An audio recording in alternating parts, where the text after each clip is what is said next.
ఒక చేత్తో ఇస్తూ ఒక చేత్తో అంటే నేను ఒకటే అడుగుతాను నేను. అంటే ఇంతకుముందు పవన్ కళ్యాణ్ గారు రెచ్చిపోయి మాట్లాడారు. ఏది దేనికి? జగన్మోహన్ రెడ్డి చెత్త పన్ను కట్టించుకుంటున్నాడు, అబ్బా ఆంధ్ర రాష్ట్రం పెద్ద అయిపోద్ది, అది అయిపోద్ది, ఇది అయిపోద్ది అన్న. 5 సంవత్సరాలకి నేను అడుగుతున్న పవన్ కళ్యాణ్ గారిని, అన్న 5 సంవత్సరాలకి 900 అంటే సంవత్సరానికి ఎంత 150 రూపాయలు. సంవత్సరానికి 150 రూపాయలకే ఆంధ్ర రాష్ట్రం పెద్ద అయిపోతే ఒక 3 గంటల సినిమాకి 1000 రూపాయలు పెడితే పెద్ద కాదన్న. 3 గంటల సినిమాకి 1000 రూపాయలు టికెట్ పెట్టావు, అది ఫ్యాన్ స్కోర్కి మేరకే అని పెట్టావు. ఏ ఫ్యాన్ కోరుకున్నాడు టికెట్ రేట్ పెంచమని? ఏ ఫ్యాన్ కోరుకున్నాడు? వాడు నా కాడికి తీసుకురా చెప్తా. ఇప్పుడు ఆ ఫ్యాన్నే తీసుకెళ్ళాం. ఆ ఫ్యాన్ ఒక చికెన్ షాప్లోకి పోయో, లేదంటే ఒక కూరగాయలు కొట్టుకు పోయో, బట్టలు కొట్టుకు పోయో బేరం ఆడకుండా కొన్నోడైతే కాదు, ఖచ్చితంగా బేరం ఆడేమంటాడు. మరి టికెట్ రేట్ దగ్గర బేరం ఆడగలమా మనం? ఆ ఫ్యాన్ కోరుకున్నాడంట, ఈయన పెట్టాడంట 1000 రూపాయలు. అది.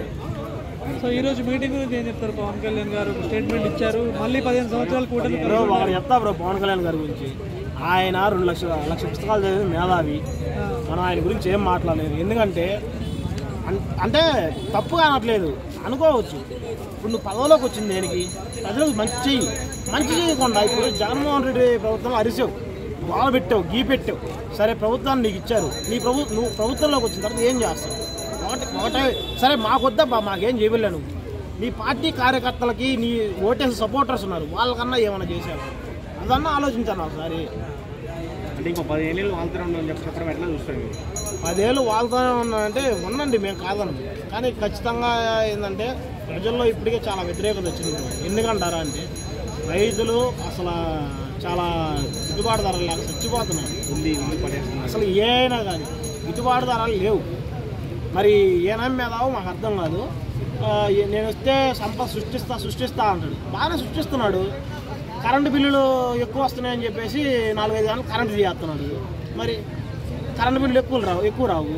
ఒకవేళ టౌన్లో కరెంటు బిల్లు ఇచ్చాడు అనుకో 97,000 చూసినా కదా, 9,700 97,000 బిల్లు ఇస్తాడు. వాడికి వచ్చేదే 30,000 శాలరీ అయితే మళ్ళీ 60,000 అప్పు పెట్టి వేయాలి. ఫ్రీ బస్ ఇచ్చాడు. ఎవరైతే ఉమెన్స్కి ఫ్రీ బస్ ఇచ్చేసి అబ్బాయి టికెట్లు రేటు పెంచేశాడు. 48 పైసలు పెరిగింది తెలుసా ఏపీలో, 48 పైసలు. ఆ పైసలు తెలియదు. ఒక టికెట్ మీద ఒక కిలోమీటర్ 48 పైసలు అంటే ఒక 100 కిలోమీటర్లు పోయేవాడికి 45 రూపాయలు పెరిగినట్టు, అవునా కదా? ఆ పైసలు మనం ఏముందిలే అనుకుంటాం. అయ్యే పెద్ద గవర్నమెంట్కి పెద్ద లాభాలు. అంటే పవన్ కళ్యాణ్ అలా చెప్పడానికి రీజన్ ఏంటి? సింగిల్గా వస్తే గెలవలేడని తెలుసా, లేకపోతే ఏంటి అసలు రీజన్ ఏంటి దాని వెనకాల? ఒకటన్నా 2024లో ట్యాంపరింగ్ జరిగిందని సుప్రీంకోర్టులోనే ఎలక్షన్ కమిషన్ చెప్పింది. ట్యాంపరింగ్ జరిగింది ఈ 3 రాష్ట్రాల్లో, హర్యానా కానీ మహారాష్ట్ర కానీ ఏపీ కానీ చెప్పింది. ఇప్పుడు ట్యాంపరింగ్ చేస్తున్నారని పక్కాగా చెప్పినప్పుడు సరే ఇంకోటి కూడా ఎగ్జాంపుల్ చెప్తాను. ఢిల్లీ సీఎం రేఖా గుప్తా అనే ఆమె ఉంది. ఆమె ఏమనింది? రేఖా గుప్తా అనే ఆమె ఏమనింది? 70 ఏళ్ళ నుంచి మీరు ట్యాంపరింగ్ చేస్తుంటే లేనిది 15 సంవత్సరాలు మేము ట్యాంపరింగ్ చేస్తే వచ్చిందా అనింది, అవునా కదా? ఇది గుర్తుపెట్టుకోండి.